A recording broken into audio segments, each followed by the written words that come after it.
Pemirsa, masjid dengan perpaduan arsitektur modern dan tradisional berdiri megah di Kota Pangkal Pinang, Provinsi Kepulauan Bangka Belitung. Ya pemirsa, masjid dikenal dengan nama Masjid Raya Tua Tunu Indah tersebut memiliki kubah berwarna hijau dengan ornamen merah dan kuning pada permukaan atasnya yang didesain menyerupai tudung saji.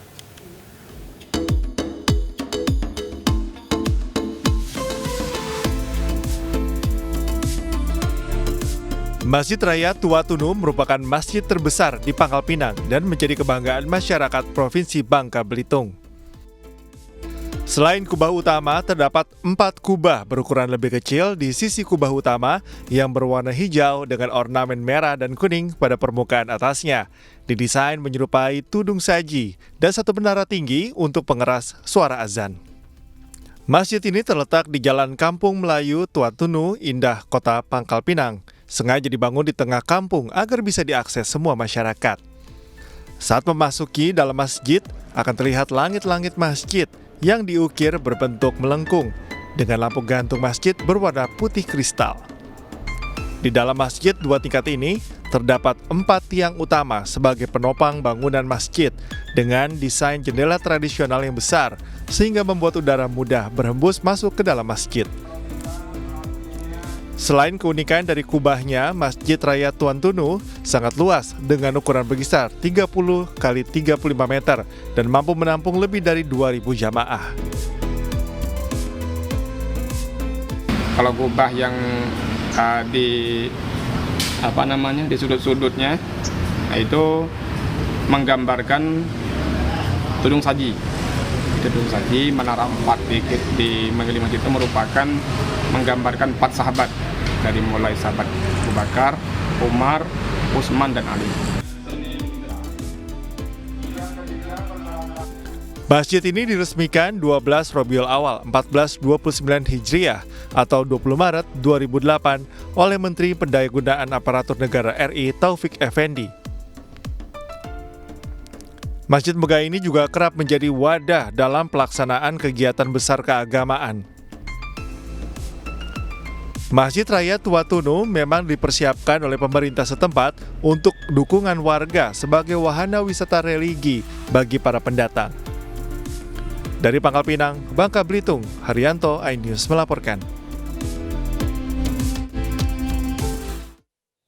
Kita ke informasi selanjutnya pemirsa. Selama bulan suci Ramadan, Masjid Atin Taman Mini Indonesia Indah, Jakarta Timur menggelar pameran benda-benda artefak peninggalan Nabi Muhammad SAW. Pameran ini pun akan berlangsung sejak 20 Maret hingga 14 April mulai pukul 10 pagi dan dibuka untuk umum. Sebanyak 24 artefak peninggalan Nabi Muhammad SAW dan para sahabat dipamerkan di Masjid Agung Atin, Jakarta Timur. Pameran bertajuk Rindu Rasul ini digelar sejak 20 Maret sampai 14 April 2023. Pameran artefak Rasulullah ini digelar kedua kalinya di Masjid Atin sebagai bentuk edukasi terhadap umat muslim agar lebih mengenal sosok Rasulullah secara nyata dengan melihat langsung benda peninggalannya. Setiap artefak memiliki kisah tersendiri yang berasal dari sejumlah kota di negara di Timur Tengah. Wisatawan juga bisa memanfaatkan jasa pemandu jika ingin mendengarkan kisah yang lebih mendalam. Pameran ini pun dibuka setiap hari mulai pukul 10 pagi hingga 10 malam dengan harga tiket masuk Rp65.000.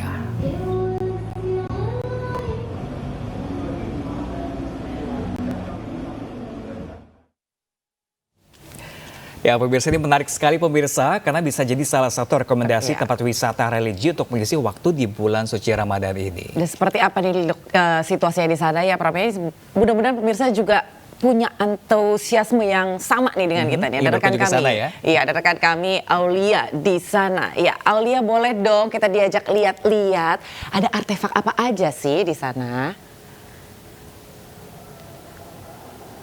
Ya, selamat siang Pram, Anggi, dan juga pemirsa. Selama bulan Ramadan 1440 Hijriah ini, Masjid Agung Atin yang terletak di kawasan Taman Mini Indonesia Indah, Jakarta Timur menggelar adanya pameran artefak Rasulullah Shallallahu Alaihi Wasallam dan juga para nabi, di mana di sini sudah disediakan 24 artefak, di mana di sebelah kanan saya ini sudah tersaji, yakni sorban Rasulullah, yang mana sorban Rasulullah ini sering dipakai beliau dalam melakukan aktivitasnya sehari-hari. Warna hijau merupakan warna favorit Rasulullah Shallallahu Alaihi Wasallam, dan sorban ini juga terbuat dari serat kayu lus dan pewarna hijau terbuat dari daun. Kemudian untuk pecinya sendiri terbuat dari serat kayu cipres. Dan jika Anggi, Pram, dan juga pemirsa bertanya, ini memang beratnya adalah sebesar 350 gram dengan panjang kurang lebih 5 meter. Dan yang paling unik, sorban ini merupakan sorban yang pertama kali turun ke Indonesia. Selain dari sorban sendiri, saya ingin tunjukkan kepada Pram, Anggi, dan juga pemirsa, di sebelah kanan saya ini ada janggut Rasulullah Shallallahu Alaihi Wasallam, yang mana memang semasa hidupnya Rasulullah ini hanya 5 kali memotong janggut. Kemudian beberapa potongan helai janggut tersebut diambil oleh para sahabatnya dan kemudian diartefakkan. Sementara itu, selain dari artefak janggut dan juga sorban, di sini juga ada perabotan, kemudian juga ada yang namanya batu sijil, dan masih banyak artefak-artefak lainnya yang sangat menarik, di mana setiap artefak ini memiliki sejarah dan juga kisahnya masing-masing. Dan untuk mengetahui dari manakah artefak ini berasal, saat ini saya sudah bersama Ustadz Lulu. Assalamualaikum Ustadz, selamat siang Ustadz. Bisa dijelaskan dari manakah artefak ini berasal? Artefak ini memang kita ambil dari koleksi Museum Artefak Rasulullah dari Malaysia. Ada 24 koleksi yang kita tampilkan di Masjid Agung Atin pada kesempatan hari ini, dari mulai tanggal 20 Maret sampai 14 April. Kepada seluruh umat muslim khususnya untuk hadir ke Masjid Agung Atin untuk bertabaruk dan napaktilas melihat artefak peninggalan Rasulullah SAW. Oke, baik Pak Ustadz. Setelah pameran ini selesai, di sini nantinya bagaimanakan ini artefaknya? Apakah dikembalikan ke Malaysia lagi atau bagaimana Pak Ustadz? Ya, memang keberadaan artefak di Indonesia ini sifatnya sementara, sekitar 5-10 tahun. Jadi nanti selesai dari sini kita akan kembalikan lagi ke Museum Malaysia.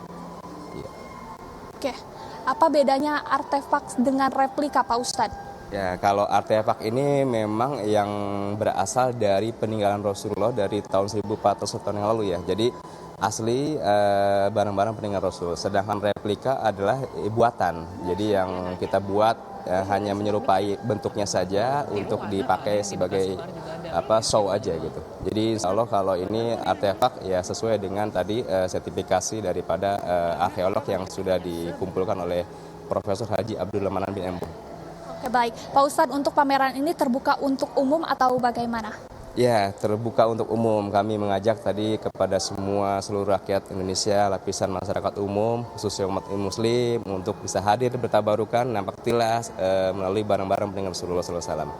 Baik, Pak Ustadz, terima kasih banyak. Selamat lanjutkan aktivitasnya kembali. Yang memang pemirsa, jika bisa saya ceritakan, kondisinya di sini sangatlah syahdu dan juga sangatlah tenang begitu. Terlebih juga di belakang saya ini juga sudah banyak sekali barang-barang artefak peninggalan Rasulullah Shallallahu Alaihi Wasallam dan juga para sahabatnya.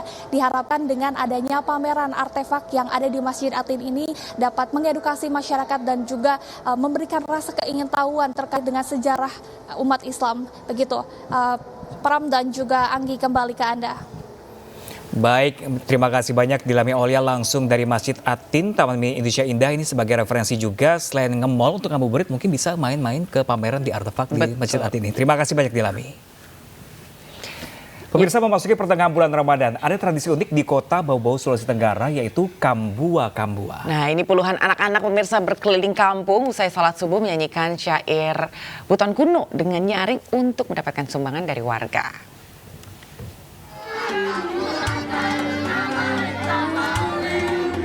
Inilah keceriaan puluhan bocah saat hari masih gelap di Kampung Kaubula, Kecamatan Batu Poro, Kota Bau-Bau, Sulawesi Tenggara. Mereka melakukan tradisi Kambua-Kambua, yaitu berkeliling kampung usai sholat subuh sambil menyanyikan syair Buton Kuno dengan nyaring. Suara lantang ini pun mengundang para warga keluar rumah dan memasukkan uang sumbangan ke kotak yang dibawa para bocah. Tradisi ini diyakini sudah berusia ratusan tahun sejak masa Kesultanan Buton dan dilakukan setiap pertengahan dan akhir bulan Ramadan. Kasih uang. Ini uangnya uang apa? Sumbangannya? Sumbangan. Oke. Semua rumah yang ada di Kobula sini? Di semuanya rumah. Semua rumah. Bagaimana perasaan? Ini sudah berapa kali kau ikut? Sekali. Baru sekali ini. Bagaimana perasaanmu kau ikutan ini? Senang. Setelah mereka menyanyi, terus dikasih ya seikhlasnya. Oh gitu. Tidak dipaksa.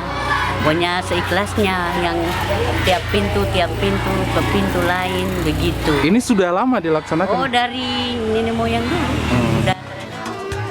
Kambua-kambua pada masa lampau merupakan ajakan kepada warga untuk datang ke masjid dan melaksanakan ibadah secara berjamaah, seperti sholat tarawih dan witir.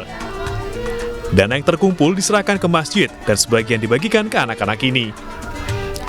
Dari Bau-Bau, Sulawesi Tenggara, Andi Eba, iNews melaporkan. Warga keturunan Aceh yang ada di Kota Medan, Sumatera Utara masih setia merawat tradisi kuliner kanji rumbi. Ya pemirsa, di Masjid Raya Aceh Sepakat ini di Jalan Menggara, Medan, Sumatera Utara, warga berbuka puasa dengan bubur kanji khas Aceh.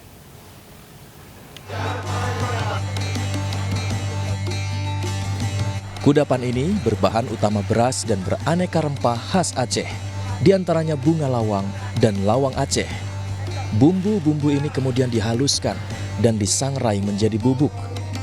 Pertama-tama beras dimasak terlebih dahulu, kemudian ayam direbus. Setelah beras sudah mulai menjadi bubur, ayam diangkat dan disuir-suir. Lalu seluruh bumbu dan rempah khas Aceh yang sudah disangrai dimasukkan ke dalam kuali, serta ayam yang sudah disuir, dan terakhir dimasukkan santan dan seledri. Proses memasak kanji rumbi khas Aceh ini memakan waktu selama 2 jam. Bubur ini hanya bisa ditemukan saat bulan Ramadan di Aceh. Bubur dibagikan kepada jamaah masjid untuk berbuka puasa.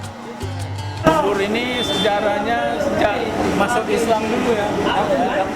Jadi setiap masuk Islam, setiap ada acara Aceh untuk makan ringan.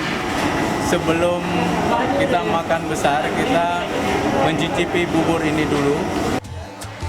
Masjid Raya Aceh bisa memasak 1.000 hingga 1.500 porsi bubur kanji di akhir pekan.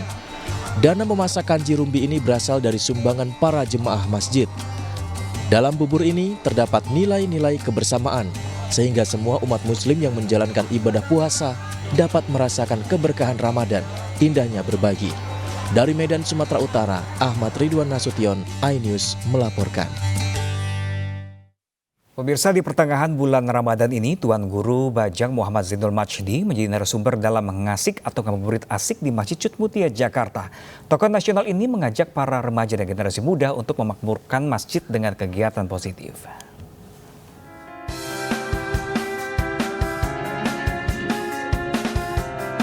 Kerukunan umat beragama demi persatuan dan kesatuan bisa terus dibina dan dijaga melalui kemakmuran masjid sebagai sarana ibadah dan menuntut ilmu agama.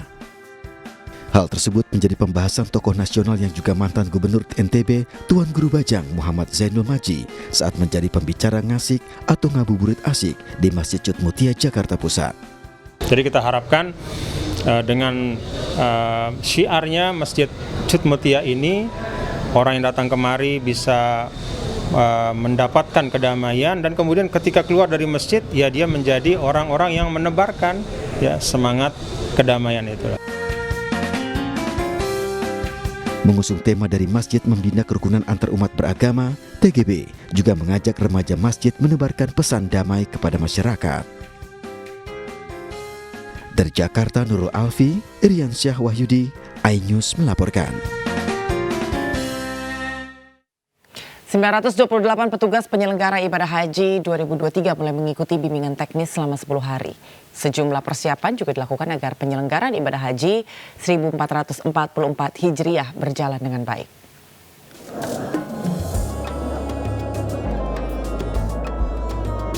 Sejak hari Jumat, 928 petugas penyelenggara ibadah haji mengikuti rangkaian bimbingan teknis, tugas, dan fungsi penyelenggaraan ibadah haji selama 10 hari hingga 16 April 2023.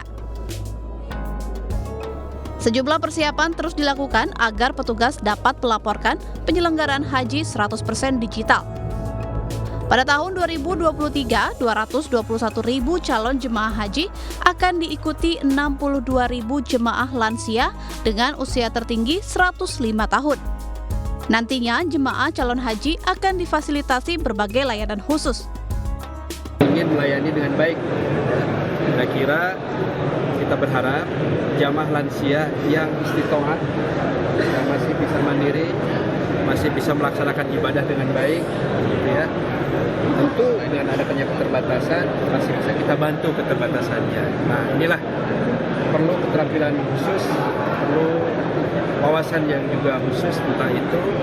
Karena itulah bimbingan teknis ini selama 10 hari ke depan dilakukan agar kesadaran bersama muncul. Selama melayani para jemaah, Kementerian Agama memberikan tugas agar seluruh petugas haji untuk melayani jemaah calon haji dengan ramah terutama bagi jemaah lanjut usia. Dari Jakarta, Dewi Murtiningrum, iNews melaporkan. Pemirsa, pekan ketiga Ramadan, Pasar Tanah Abang, Jakarta kembali ramai dikunjungi pengunjung. Ya, pemirsa, informasi selengkapnya usai jeda, iNews yang akan segera kembali.